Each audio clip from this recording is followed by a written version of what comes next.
A gente começou dando apoio científico para o Bolsonaro. Tá. Então, o que acontece? A gente era professor lá e tava de boa na universidade. Aí, a gente tinha esse projeto de reforma da Previdência, utilizando o que tinha de melhor no mundo inteiro. Algumas ideias caíram, né? A gente não conseguiu passar no Congresso. Como, por exemplo, a aposentadoria fásica, que seria o quê? Você contribuiu para a Previdência e está tendo um problema qualquer, você tem direito a sacar R$600 por mês. Quando você tem 50 anos, ou 55 que é exatamente agora o auxílio emergencial. Só que o auxílio emergencial gera impacto fiscal nesse, estaria coberto. Exatamente. E você não é automático. Ó, eu contribuí 10 anos, está tendo um perrengue aqui, eu posso sacar.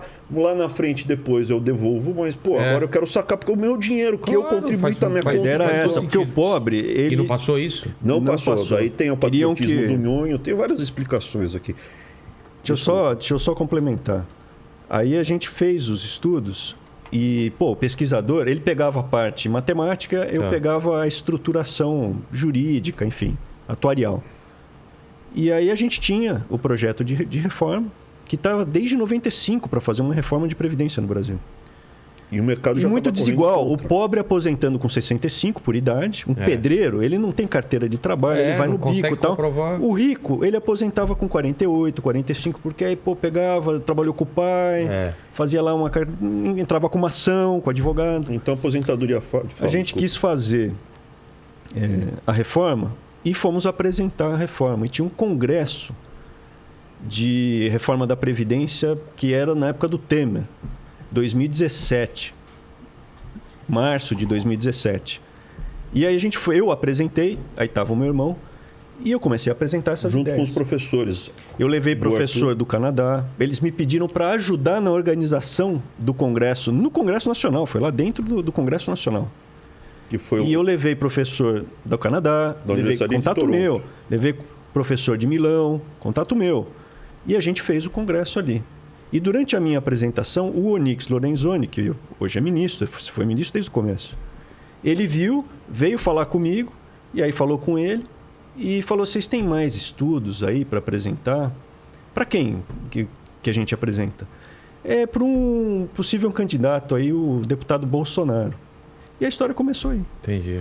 A gente conheceu ele em abril, começou, né? A gente deu inicialmente apoio científico. A gente não era figura pública. Uma consultoria. Não era consultoria, porque não teve dinheiro envolvido. Era tudo... Pro bono. A gente não cobrou nada. A gente não cobrou nada. A gente só dava um apoio... Mas era uma reunião onde vocês explicavam... Não, veja, foi uma palestra, a gente apresentou conceitos que precisa mexer, mostramos os dados, mostramos a injustiça que estava sendo cometida e falamos, olha, a aposentadoria fásica atenderia o pessoal mais humilde, né? E havia uma outra coisa que atendeu o pessoal classe média, tipo um enfermeiro, um marceneiro, um mecânico. Ele consegue juntar 20, 30, 40 mil reais ao longo da vida, ou 50 mil. Ele consegue juntar um dinheiro. Só que quando ele pega esse dinheiro e vai aplicar, ele paga muito imposto. Nos países, qualquer país normal, o cara teria uma isenção tributária. Então a gente criou as contas individuais de aposentadoria, que teriam, é um 401k, turbinado, é um IRA turbinado. São as contas individuais americanas com isenção tributária, só que estavam modernizadas e turbinadas. Você poupa, você consegue poupar aqui, não paga nada de imposto em cima do que você poupou. É interessante para o país, porque aumenta a taxa de poupança do país, aumenta a formação de poupança interna. E a poupança interna viabiliza o quê? Lastrear os investimentos, então permite aumentar o investimento também. E com isso a gente aumenta o crescimento. Só que também essa ideia não vingou por quê? Pelo lobby dos fundos de pensão. Porque isso ia detonar fundo de pensão e os fundos de investimento dos bancos. Entendi. Porque hoje você tem 30 pau, você vai no Bradesco e vão te oferecer taxa de administração, vão te oferecer um fundo de capitalização lá daquelas porcaria lá. E os caras viram, tira isso daí, vê um lobby pesado lá dentro do Congresso. E a outra, os fundos de pensão, por quê? Porque, o que você prefere? Ter controle e você escolher aonde você vai aplicar o seu dinheiro ou o sindicalista escolher para você? Exatamente. Então, assim, os dois lobbies tiraram essas partes. O resto da previdência, parte fiscal e de equilíbrio, passou, foi bem preservada. Ela gera equilíbrio no longo prazo. O que ela mudou? Ela basicamente buscou equiparar a expectativa de vida, apoentadoria e contribuição para o que aconteceu foi entre as alterações que quem ganha mais pagou mais, então o cara que ganha 30 pau vai pagar mais, e quem ganha menos paga menos do que pagava anteriormente. Entendi.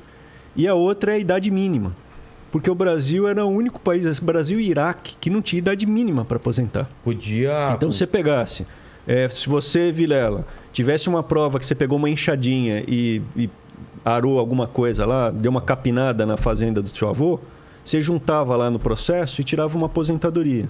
E o pobre, que não tinha advogado, não tinha carteira, o rico ele conseguia ficar vários anos na mesma empresa, com carteira assinada, e aposentava com 45, 48.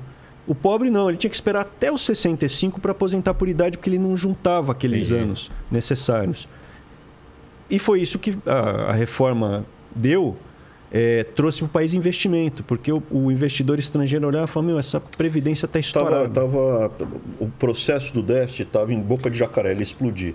A reforma do Temer, que não passou, entre outras todas, ela só dava uma apertada e depois já falavam, a gente vai ter que fazer outra reforma em 5 anos. Só para você ter uma ideia, a Alemanha tem o dobro de velhos do que o Brasil. Estava gastando menos em relação ao PIB do que o Brasil com a aposentadoria. O Brasil estava gastando 12% do PIB com a aposentadoria. Com a aposentadoria. A Alemanha, menos. E gastando concentrado lá no topo. Concentrado no topo. E a previsão é que já a gente vai aumentar o número de idosos com o tempo. Exato. E menos crianças, exato. Né? E com menos criança nascendo, você tem menos gente contribuindo e menos gente para pagar. Então, acaba quebrando o país. Quebra, porque é mais gente usando a Previdência e menos gente na base, né? Exato. E o mercado traz a valor presente. Então, já estava tendo corrida contra, porque o número já ia começar a estourar agora. Então, essa economia deu uma estabilidade naquele primeiro ano. Permitiu pagar o Auxílio Brasil agora, cara. Só que, em vez de estar já lastreado totalmente na reforma, tiraram, entendeu? O Auxílio Brasil era para ser a aposentadoria básica. E aí você fica para sempre. Você pode ir lá sempre que você quiser, puder, precisar buscar. Vai lá.